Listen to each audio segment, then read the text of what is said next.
How's everyone feeling? Good.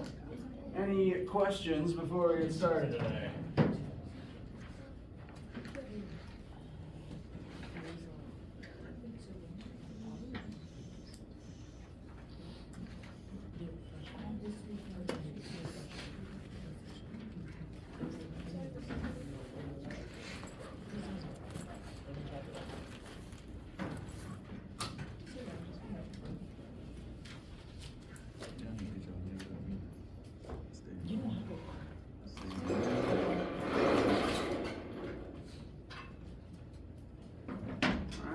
Please let me know any questions you do have as they pop up. Plan for today is we're going to continue looking at different forms of rotational motion in Chapter 8. Last time we began this discussion by examining torque, which acts as the angular counterpart to force. Basically, linear force causes linear acceleration, and angular torque causes angular acceleration. If something is spinning, it's because torque made it spin. However, like how the net force on an object can be zero, and in that case the object is in equilibrium, either not moving or it's moving at constant speed, the torques on something can all add up to zero, and in that case, something is in rotational equilibrium, and it is not angularly accelerating.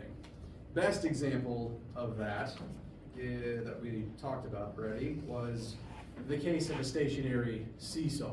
In this case, all of the clockwise facing torques have to cancel out with all of the counterclockwise facing torques in order for the object to remain stationary.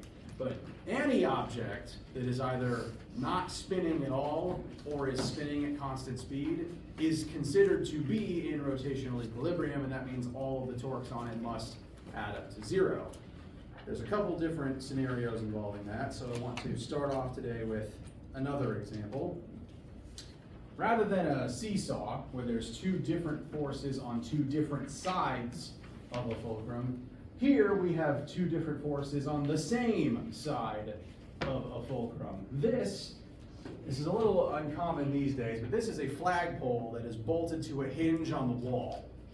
The kind of thing that you might see like if you're walking down a small town downtown where a sign is like hanging over something's door and it's attached to a hinge so that you could lower the sign if you wanted to, like say it's a windy day. So this is a metal pole physically connected to a hinge on the wall. So this is going to be our pivot point. And there are two main, there's actually three forces, whoops.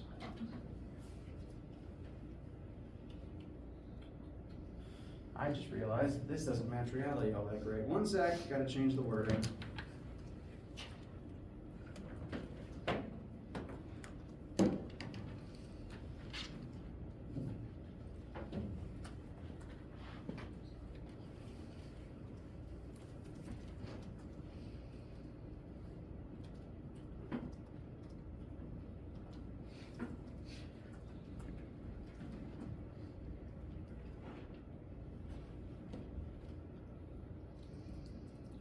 Apologies for adding one more detail so this matched reality as best as I could make it. So there's actually going to be three forces acting on this object that are going to try to make it rotate. First off, we have a 100 kilogram sign hanging from this thing, which is kind of a dramatic amount. This is probably like a very big cast iron sign. And that is hanging right on the end of the 1 meter long pole. Additionally, there's a rope tied right here going straight up, and this is the rope that is designed to actually keep the pole from just falling straight down. Because normally, the weight of this 100 kilograms is going to pull down on this end. Note that that is a force perpendicular to the length of the object. That means it's going to generate torque. And what direction is the torque from this object going to point on this flagpole? Force points this way, so torque only really has two directions, clockwise or counterclockwise. Oh, clockwise. Clockwise, very good. If you physically grab the pole, grab the metal here and start pulling it in this direction, if you continue around in the circle, that would be clockwise. So this thing is trying to generate clockwise pointing torque on the sign. If we don't want the sign to rotate, because if the sign starts rotating, it's just going to fall down and bring this big heavy thing with it, possibly on someone's head. We don't want that. We don't want the sign to rotate. For the sign to not rotate, we have to somehow add some counterclockwise torque to balance it out. If you'll recall, net torque must be 0 for something to not spin, which can also be written as the sum of all the counterclockwise torques has to equal the sum of all the clockwise torques. We have a big clockwise torque that we're going to have to mitigate with some amounts of counterclockwise torque. And the rope is what's going to generate that counterclockwise torque, specifically because it may be on the same side of the fulcrum. With the teeter-totter, the objects are on two different sides, and therefore, even if the forces point in the same direction, they cause different directions of torque. Here, the forces are on the same side. However, this force points up, opposite direction of this one. So what direction of torque is this force from a physical rope going to create? If the force points up at this point, counterclockwise. So the reason that rope is there is to generate counterclockwise torque to try to mitigate the clockwise torque that's trying to bring the sign and the thing is holding down to the ground. If that rope wasn't there, sign would just do this. And again, might hit someone, that would be bad. So that rope is physically attached, generating counterclockwise torque to try to mitigate all the clockwise torque. And we need to figure out what the required amounts of force is going to be in that rope to hold this sign up. Because, and we talked about ropes and how they exert tension, if the rope you're using cannot stand this amount of force, it's going to snap and bad things are going to happen. So we need to figure out how much force would be in that rope while this is going on. Any questions with our setup for right now? So this is still net torque equals 0. We still want the object to be balanced. It's just all the forces are on the same side of the fulcrum, but they can still generate opposite direction torques. So, on the clockwise side of things, we've already talked about how the weight of the 100 kilogram sign is going to be generating clockwise torque. So that's going to be radius sign times the weight of the sign. On the counterclockwise side, we have the force in the rope itself. So that's going to be radius rope and force within the rope.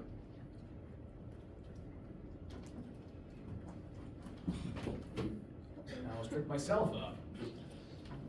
I don't remember leaving that there. So once again, we need the torques to be balanced, and since the objects are going to have different amounts, exert different amounts of force, they're going to have to sit at different radii from the fulcrum. Feel all right so far? Similarities to Monday?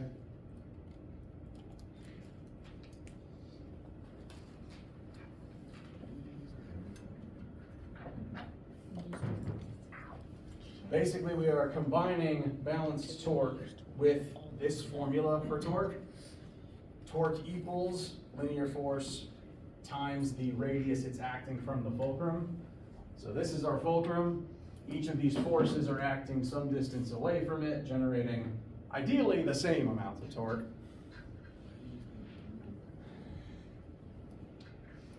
Yes? What does it mean when it's saying the force is applied 0.3 meters along the plane?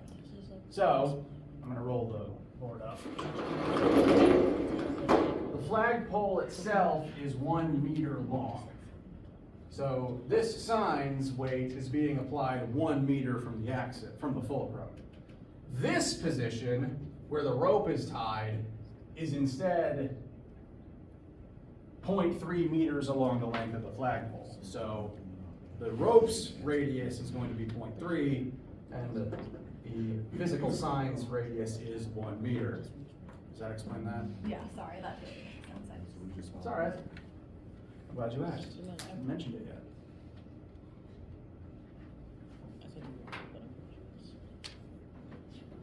Speaking of that, I'm going to try to utilize that and plug in the numbers that we know here. The force from the rope is unknown, but it's going to act at that 0.3 meter mark. So that's the radius rope. Force rope is the thing we're looking for, so we'll leave that unknown. That's every single counterclockwise facing torque in this case, because that's the only upward pointing force that could generate counterclockwise torque on this thing from our current viewing angle. So that's the entire counterclockwise side handled.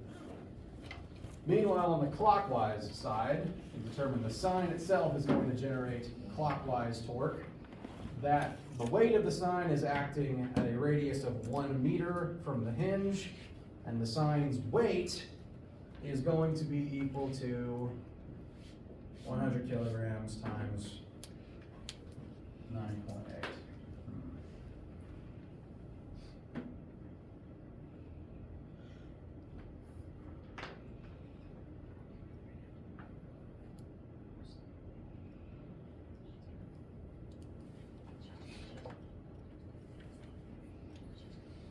So, we're set to find F rope, correct?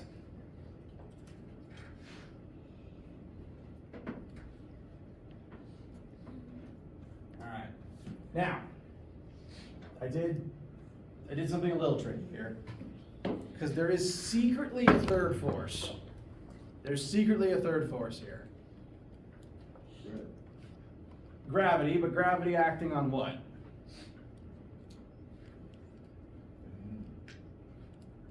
Not quite the hinge, but instead what the hinge is attached to, the pole itself. If this rope was not here, and this sign was not here, if we just had a metal flagpole bolted to a hinge, what would it naturally do by itself? Fall. That's because the flagpole itself has mass, right? So there's a force of gravity acting on it, and that force acting on the flagpole also generates torque. Which is why I mentioned the metal pole itself has a mass of 5 kilograms. So there's a third force here, and it's going to generate clockwise torque. Just from the way the picture is drawn, force of gravity pulling down on the pole, that would continue to generate clockwise torque, like how the weight of the sign does. The question is, where does the force act? Where would the weight of the object be acting here? It does point down, yes, but where is it applied along the length of the flagpole? At the end. On the rope, at the end. Not at the end, and not at the side of the rope. It's dead center. At the flagpole's center of mass. If this is a uniform piece of metal,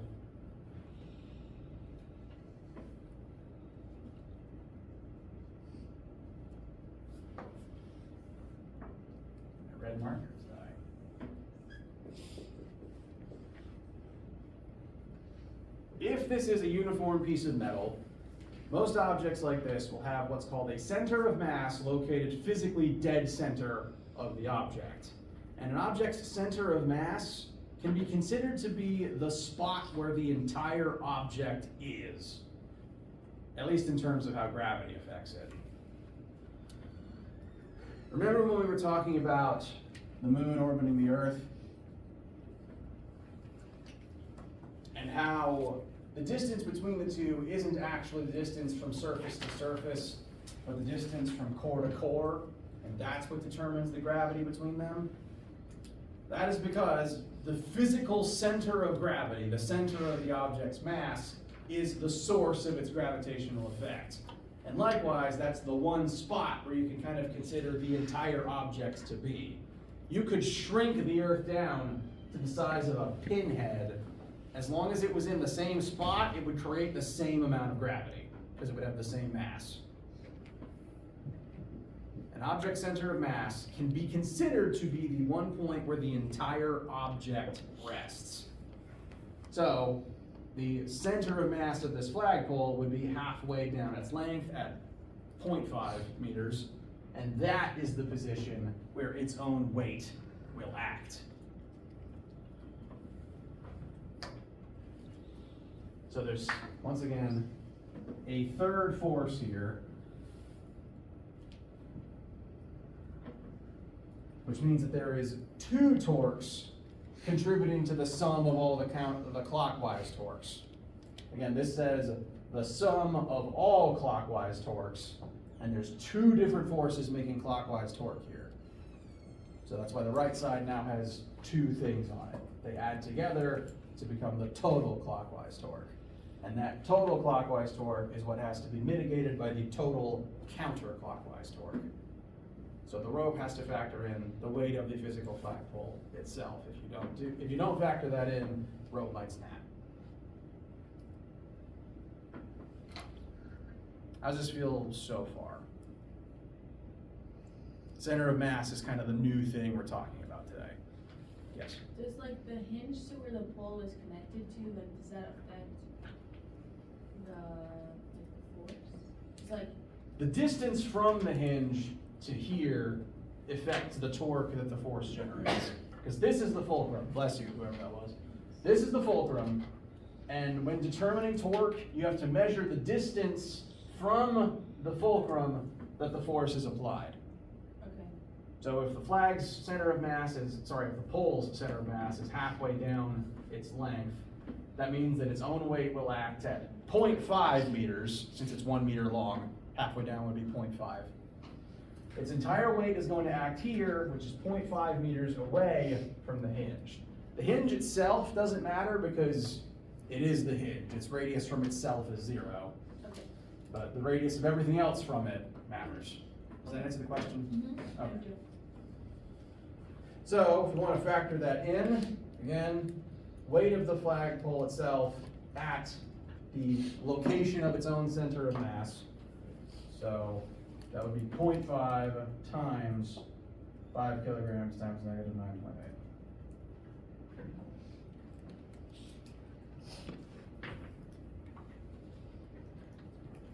Now we're good to find the force that the rope needs to exert. We can like just use positive.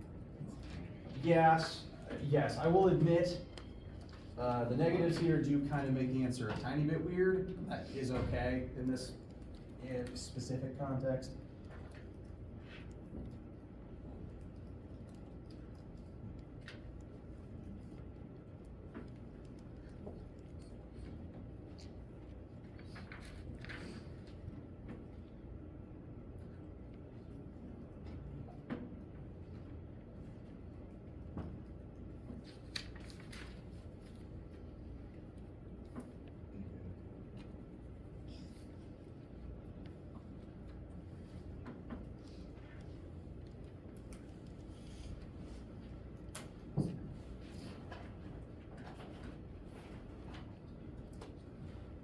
I'm keeping the negative in for the moment just to show what I'm talking about.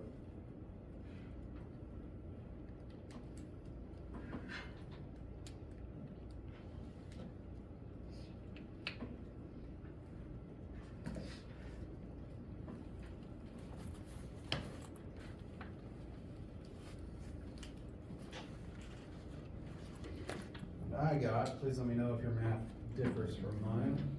A required force of magnitude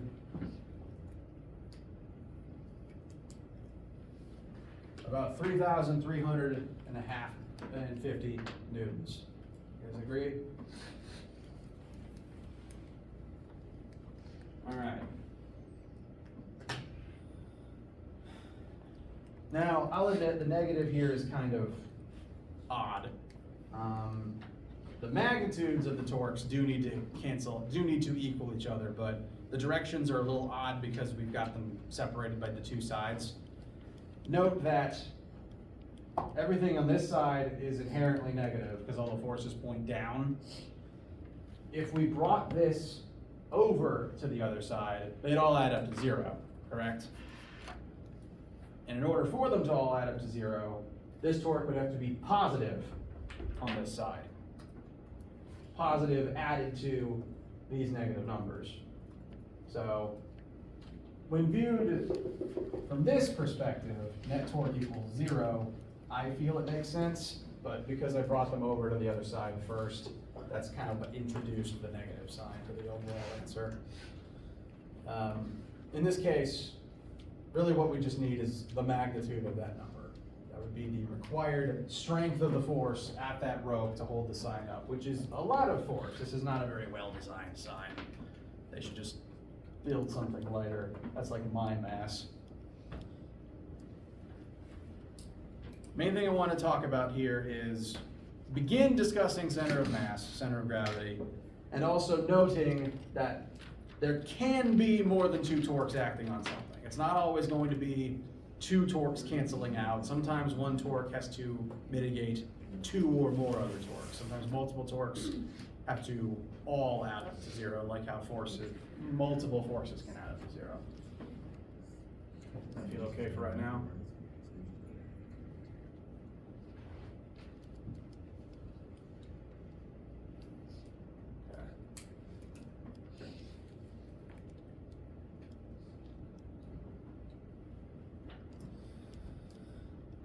Questions before we continue talking about torque and now center of gravity?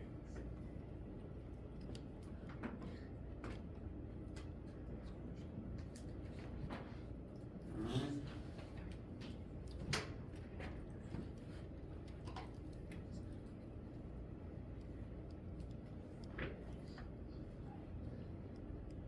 Now, real quick, just gonna type something out.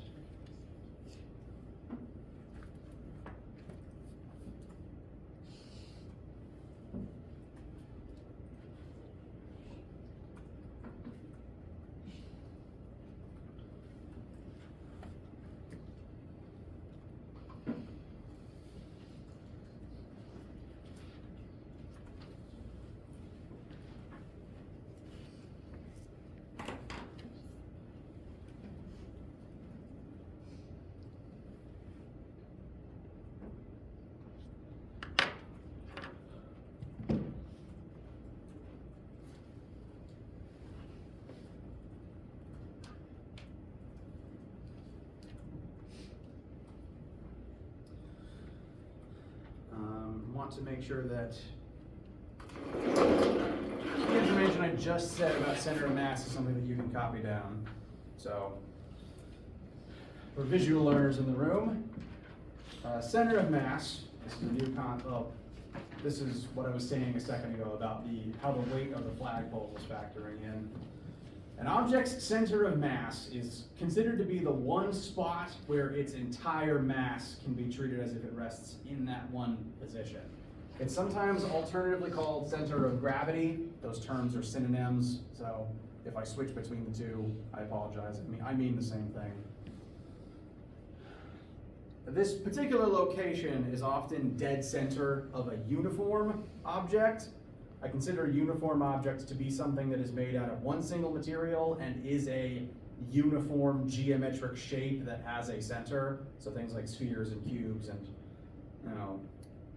most things that have the classic sort of geometry shapes. If they have a center and they are of a uniform normal shape and they are all made of one single material, that object center of mass is usually literally dead center of the object. It gets a little more complicated if it's a composite object, which is to say made of a bunch of different materials, or if it's a non-standard shape. For example, laptop. This is made out of a bunch of different materials, and it's also not a standard geometric shape. So its center of mass is, I'd say currently right about here, actually. Weird thing about center of mass is it doesn't have to be inside of the object, but that's not part of this class. If I closed the laptop, the center of mass would be closer to its center, but I'm not going to do that because that'll kill the projection. Humans notoriously have very weird centers of mass because we are not geometric shapes, and we're made out of a bunch of different stuff. Usually your center of mass is somewhere in here. Where exactly just kind of depends on the individual. But if you know where a person's center of mass is, it's as if their entire mass is at that spot. Again, I did martial arts, taekwondo as a kid, so time to bring that back up. If you ever need to knock someone out of the way, you want to strike their center of mass. Because if you act on their center of mass, it's as if you are kicking the entire person all at once. So usually, dead center of the chest. You kick someone right here, that's your best chance of physically kicking them away from yourself. Because you are accelerating functionally their entire mass at once. Same with kicking a door in, actually. Aim for the center. So, if you're ever dealing with an object and center of mass comes up, it's usually dead center as long as it's a normal shape and made out of one thing. And frankly, that's going to be most of the cases I bring up. I'm not going to have you try to factor in the center of mass of a human. So, this is just what I mean when I say that term. Questions so far? So on a test, if the object is not a standard geometric shape. Yeah, I wouldn't require you to have to factor that in for that. I'm only really bringing it up for cases like what we just did, where you would have to factor in the mass of the pole. Okay. This didn't matter on the teeter-totter, by the way, because the center of mass of the teeter-totter is directly over the fulcrum. Like, the physical lumber here does have a center of mass. It's just that that center is physically on top of the pivot point, meaning that its radius from the pivot point is 0. So no matter how much the physical seesaw weighs, it's not generating torque if its radius from the center is 0. However, if you move the fulcrum to here, that force isn't at 0 anymore, and that's why if you physically did this to a teeter-totter, it would tilt until it hits the ground, because its center is no longer being supported. I can actually replicate that with this absurdly long meter stick. Any object, as long as you are directly supporting its center of mass, I can testify this is dead center of this meter stick. It's 2 meters long. This is the 1 meter tick mark. As long as I'm supporting this spot, I'm supporting the whole thing. Same is true for any object. As long as its center of mass is supported, it won't fall over. If its center of mass isn't supported, you get that.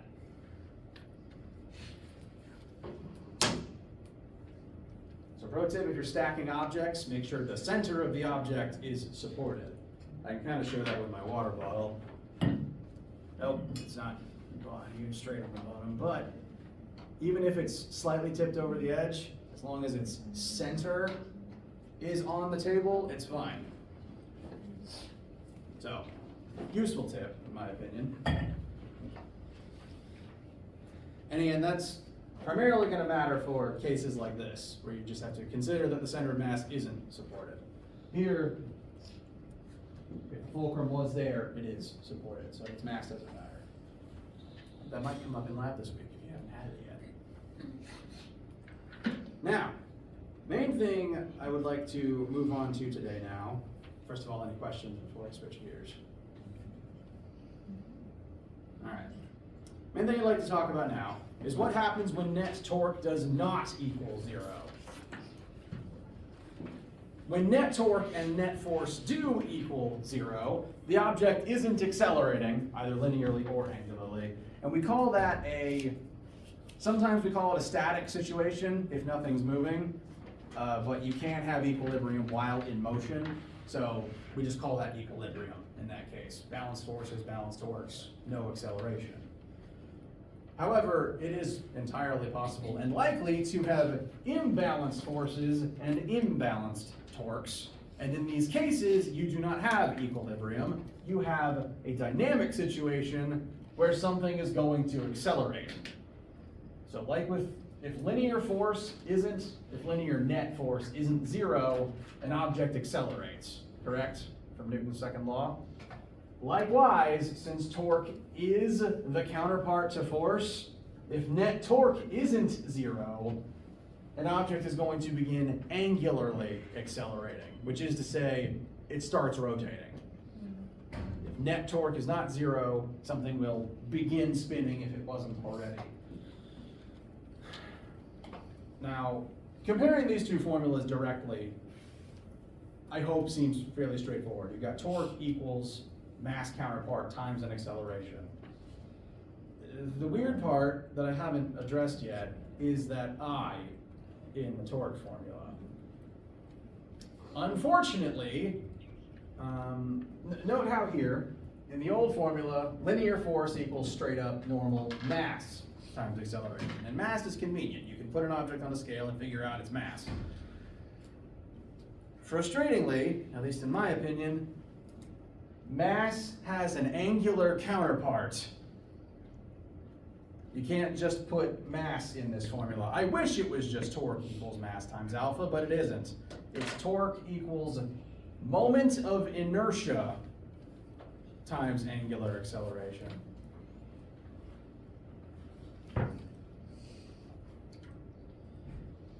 Moment of inertia is considered to be the angular counterpart to mass, the rotational counterpart to mass. Mass is a measure of how much matter is inside of something. Physically, kilograms, number of protons, neutrons, etc. Tells you how much stuff is in something. And it really only is used to measure how something is going to move linearly. Mass directly affects linear motion. However, mass gets kind of weird when you start spinning, because matter spins in different ways depending on the configuration of the object. Note here, these different shapes, this is a chart that I believe is on the back page of your formula sheet. This table shows a bunch of different shapes. We have a hollow cylinder, a solid sphere, a hollow sphere, and two different metal poles spinning in slightly different ways. Here it's spinning through its center, here it's spinning through one of its ends. So note the different rotational axis between the two. All of these objects have different mass configurations and different axles of rotation. And unfortunately, all of those different things, the shape and the axis something is spinning through, affect how it responds to torque. They affect how the object wants to move angularly. Because an object's shape and the axis you choose to spin it through affect how easily it is to make it spin. I'm going to demonstrate. We're going to consider this notebook of mine to be a uniform object for simplicity's sake. It's all made out of carbon and it's basically a rectangle. So we're just going to consider this a uniform object, and I'm going to make this thing spin in 3 different ways. First way I'm going to spin it is like this. I'm going to throw it up in the air and have it rotate through this axis along this direction. And I just want you to see how it does that. Hello. Is it spinning very fast? Well, rather, I just want you to note how quickly it's spinning. Okay? I'm going to throw it 2 other ways. I'm going to tilt it slightly, like this. And now I'm going to rotate it through this axis. Same mass, same object, but I've chosen a different axis of rotation. And I want you to mentally compare the previous speed to the speed you're about to see.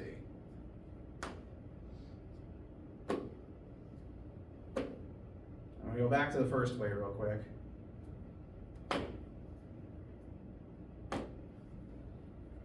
And the new one.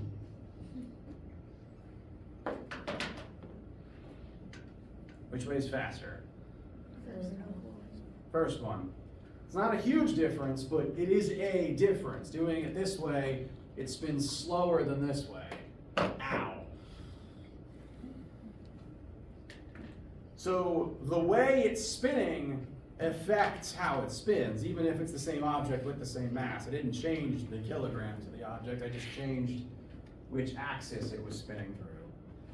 And there's even a third way I could do it. I've done it this way and this way, but I could also choose to do it this way. And here's the really weird one. Pay very close attention when I throw it into the air like this. You notice anything weird about it? It doesn't spin like in one constant direction. It doesn't spin in one constant direction. It does kind of a backflip. It's subtle. Note, I'm going to throw it with the cover facing you. It's got physically a texture on this side of it. It did a backflip. The same side didn't land in my hand. You could replicate this with your phone since it's the same basic shape. Just be very careful if you throw your phone around. Don't throw a tablet. Again, I don't recommend a phone. It's safer with a book. But, you know, rectangular objects shaped roughly like this have a very weird trait of doing that backflip if you throw them along this axis. Further proof that the way something is spinning affects how it spins. This is why we consider moment of inertia to be different, but a counterpart to mass. Mass rotates differently depending on how you spin it and also the shape of the object, so we have to take that into account. We do that through the measure of moment of inertia. And basically, any different shape of object has a different formula for its moment of inertia. Notice here again on this chart, which again should be the back page of your formula sheet, or one of the back pages. Yeah, back page. Actually, this has a few more objects on it, so this table is more useful. All these different configurations of matter have slightly different formulas to calculate their moments of inertia. For this hollow cylinder, it's mass times radius squared. For this solid sphere, it's 2/3 mass times radius squared. For a solid cylinder, it's 1/2 mass times radius squared, so on and so forth. It's really just a different fraction times mass times radius or length squared. So every single different object wants to rotate by slightly different amounts. It's easier to make something spin than others.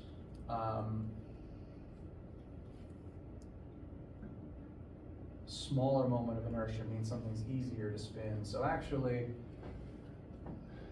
out of these four core shapes,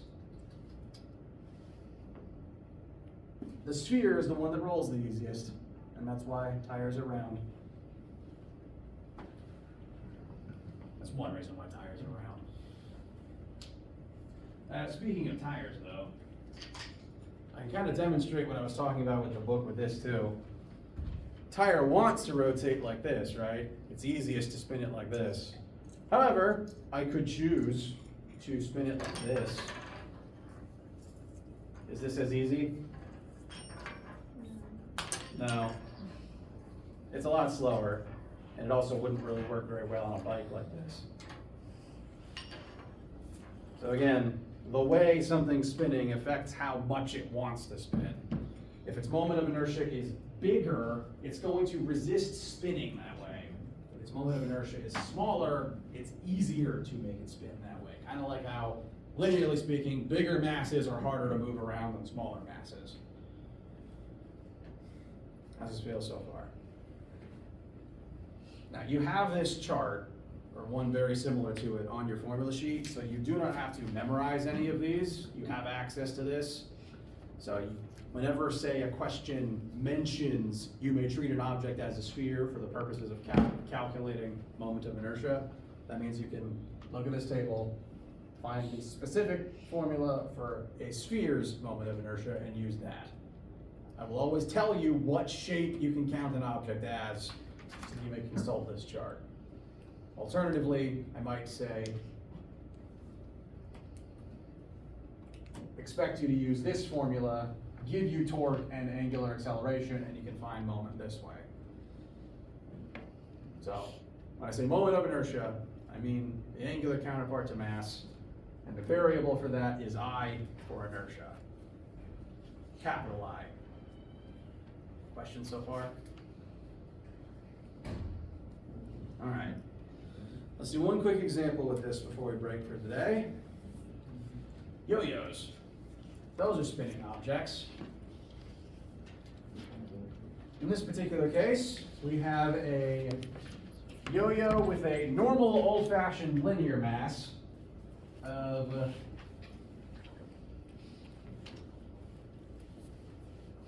0.123 kilograms.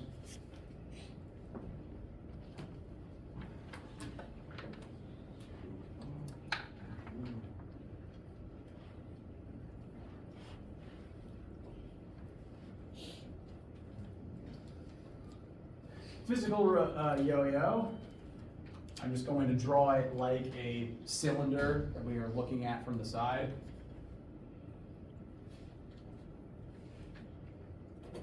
Yo-yo has a radius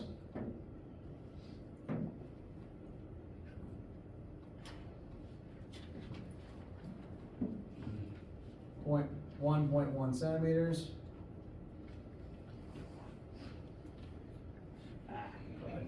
One sec.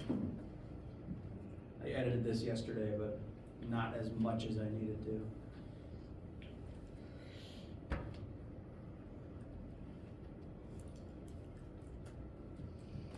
Okay, radius of the yo-yo is 5 whole centimeters. My mistake. We're just going to consider the string to wrap around the outer edge of the yo-yo.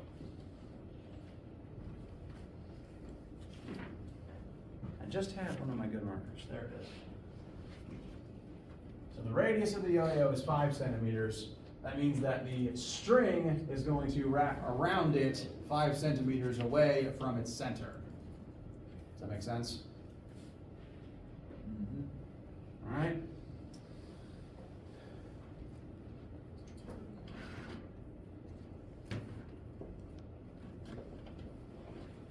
Given this information, we want to figure out how quickly this object is going to accelerate if you just hold the string and drop it. Let it unwind on its own on the way down. Now, are yo-yos falling when you do this? Yes. Their gravity's definitely acting on them. You're definitely correct. There is a force of gravity acting on them. That's going to act at their center of mass. That's important. However, there's also that string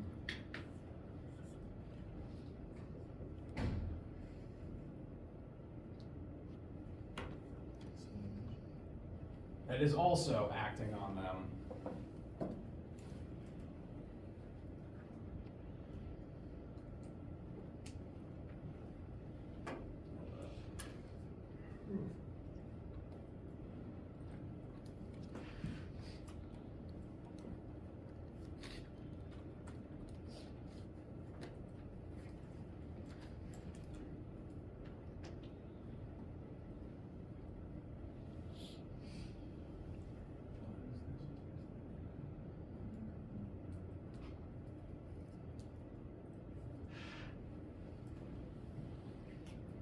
And that string has a tension in it of 0.5 Newton.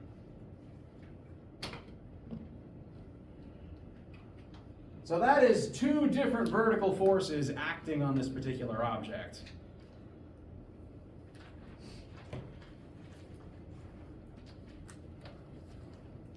And that means it's not falling. Something is only falling if there is only gravity acting on it. But this thing technically has 2 different vertical forces. Gravity down, tension from the rope up. So it's not falling. It's not going to accelerate down linearly at -9.8. It's going to be moving at a different rate than that. If you've ever used a yo-yo, you could probably tell that if you drop the yo-yo while dropping normally a second object alongside of it. The other object should hit the ground first because the yo-yo is somewhat being supported by the string. Not perfectly, because it does move down, it does spin, but partially. So it's not falling, its linear acceleration isn't just going to be -9.8. Instead, what's happening here is the tension in the string is going to exert torque on the yo-yo.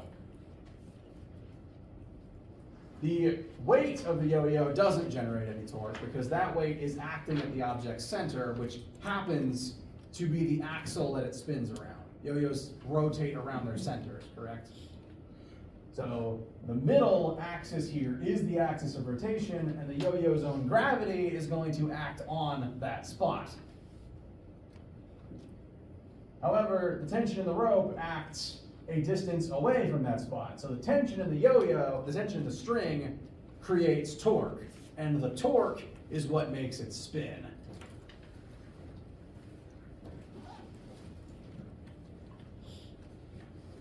That makes sense so far? So what's happening here is torque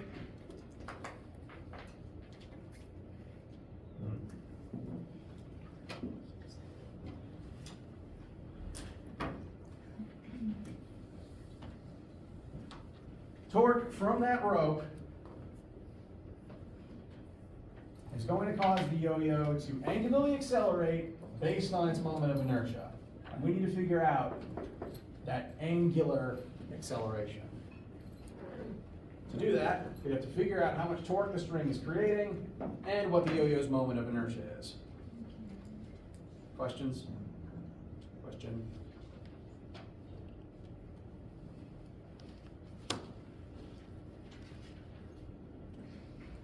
Yeah, we're out of time. So we'll resume this on Friday. Friday we will try to wrap up chapter 8 and looking at the last few rotational concepts and how moment of inertia ties into them.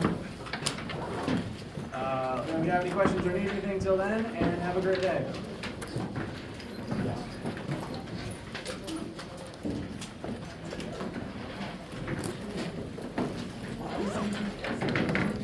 Not exactly, because